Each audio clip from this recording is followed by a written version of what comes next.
Okay. So recently ఒక video అనేది చాలా వైరల్ అవుతుంది. ఒక పోలీస్ ఆయన ఒక వీడియో గురించి ఎక్స్ప్లెయిన్ చేస్తుండో నేను ఆ వీడియో చూసిన తర్వాత అనిపించింది, ఇది రియల్గా చాలా దగ్గర జరుగుతున్నాయి. మా ఫ్రెండ్కి కూడా రీసెంట్లీ వాళ్ళు నైట్ టైంలో ఆంధ్ర పోతున్నప్పుడు సంథింగ్ ఒక 1-2 కిలోమీటర్స్ దాకా టోటల్ జంగలే ఉంది.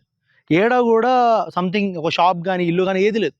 సో ఆ ప్లేస్లలో సడన్గా ఏమైంది, ఒక ఫ్లాష్ లైట్ అనేది వాళ్ళకు కారు నుంచి కనిపించింది. ఫ్లాష్ లైట్ అని కనిపిస్తే వాళ్ళు ఏం చేశారు, దిగుదామని చూశారు. ఎందుకంటే ఒక ఫోన్ పడిపోయింది.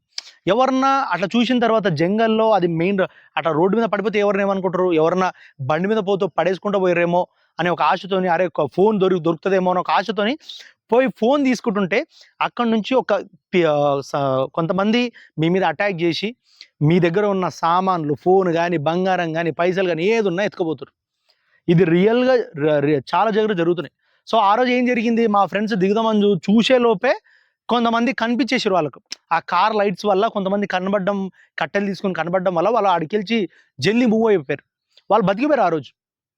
సో ఇట్లా నాకు ఎవరైతే ఈ పోలీస్ ఆయన ఈ వీడియో చేసిండో దాని తర్వాత నుంచి అరే ఇది కూడా మనం చెప్పాలి. ఎందుకంటే చాలామంది నైట్ ట్రావెల్ చేసేటోళ్ళు చాలామంది ఉన్నారు. వ్లాగర్స్ కానీ, కార్ రైడర్స్ కానీ, తర్వాత ఫ్యామిలీతోని ఏదైనా లేట్ డ్రైవ్స్కి వెళ్ళినప్పుడు కానీ ఇట్లా చాలామంది జర్నీ చేస్తున్నప్పుడు రోడ్డు మీద కొంతమంది అమ్మాయి కనిపిస్తుంది కానీ కక్కుర్తి పడి వాళ్ళకు కూడా లిఫ్ట్లు ఇవ్వకుర్రి.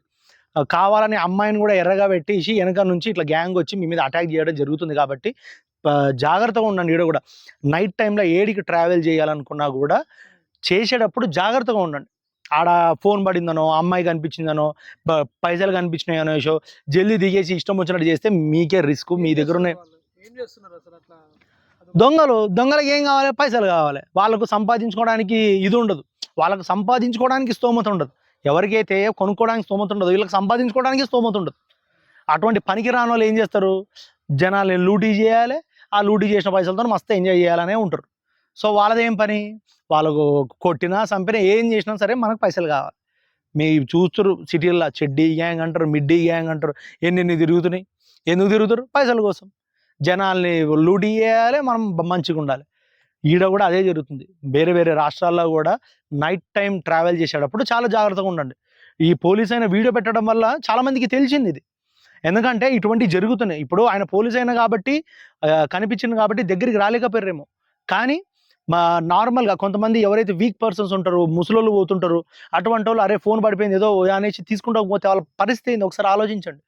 కాబట్టి నైట్ టైంలో ట్రావెల్ చేసేటప్పుడు మాత్రం చాలా జాగ్రత్తగా ఉండండి. ఇటువంటి ఏదైనా జరిగితే మాత్రం ఫస్టే వీడియో రికార్డ్ చేస్తూ తర్వాత ఎవరికైనా వచ్చేటోళ్ళకు చెప్పడానికి ట్రై చేయండి. ఎందుకంటే మీరు ఇది అప్రమత్తం అయ్యాడు కాకుండా ఇంకొకరికి అప్రమత్తం చేయండి. ఎందుకంటే ఇటువంటి వాళ్ళని తప్పించుకోవాలంటే కష్టం. ఎందుకంటే ఏడేయడం మధ్యలో అడవిలలో దొరకరు ఏడుంటారు పోలీసు వాళ్ళకు కూడా. కాబట్టి మీకు మీరే జాగ్రత్తగా ఉండాలి, మిమ్మల్ని మీరే కాపాడుకోవాలి.